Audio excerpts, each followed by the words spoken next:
Note करने वाली बात यह कि अमेरिका ने कल देर रात ही ट्रेड डील को लेकर एक फैक्ट शीट जारी की है, लेकिन राहुल गांधी ने इसका जिक्र नहीं किया। कल रात व्हाइट हाउस की तरफ से यूएस इंडिया ट्रेड डील की जो अनडेटेड फैक्ट शीट जारी की गई, उसमें कई बदलाव साफ दिखाई दे रहे हैं। अब अमेरिका ने मान लिया कि भारत अमेरिका से दालें नहीं खरीदेगा।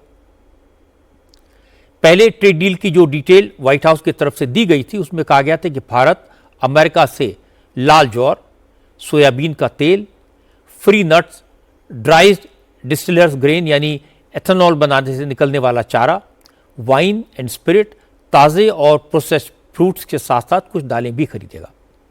लेकिन अब नई फैक्ट शीट में अमेरिका ने दालों का जिक्र नहीं किया है, नाम हटा दिया है।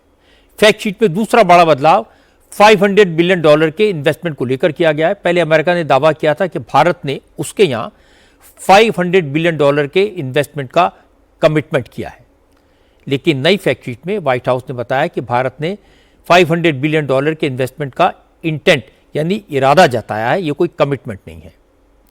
अमेरिका ने फैक्ट शीट में तीसरा बड़ा बदलाव डिजिटल सर्विस टैक्स को लेकर किया है। पिछली फैक्ट शीट में अमेरिका ने दावा किया था कि भारत डिजिटल सर्विस टैक्स हटाएगा। नई फैक्ट शीट से डिजिटल सर्विस टैक्स का जिक्र हटा दिया गया है। भारत ने पहले जो 6% डिजिटल एडवर्टाइजमेंट लेवी यानी डिजिटल सर्विस टैक्स लगाया था, उसको पिछले साल ही हटा दिया था। ट्रेड डील पर अमेरिका की फैक्ट शीट ने दो बातों को तो क्लियर कर दिया। एक तो $500 बिलियन इंपोर्ट करने का कोई कमिटमेंट नहीं है और अमेरिका दालें नहीं बेचेगा। अब बात बची ऑयल की। क्या भारत रशिया को छोड़कर वेनेजुएला से ऑयल इसलिए खरीदेगा कि अमेरिका का प्रेशर है? असल में यूक्रेन वॉर शुरू होने के बाद से रशिया ने मजबूरी में भारत को सस्ता तेल देना शुरू किया था। धीरे धीरे हालात बदले और डिस्काउंट कम होता गया।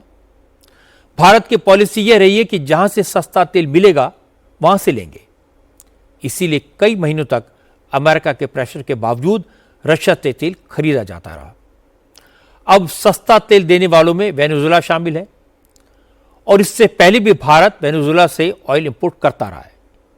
इसलिए इसमें बहुत ज्यादा लूपहोल ढूंढने से कोई फायदा नहीं होगा।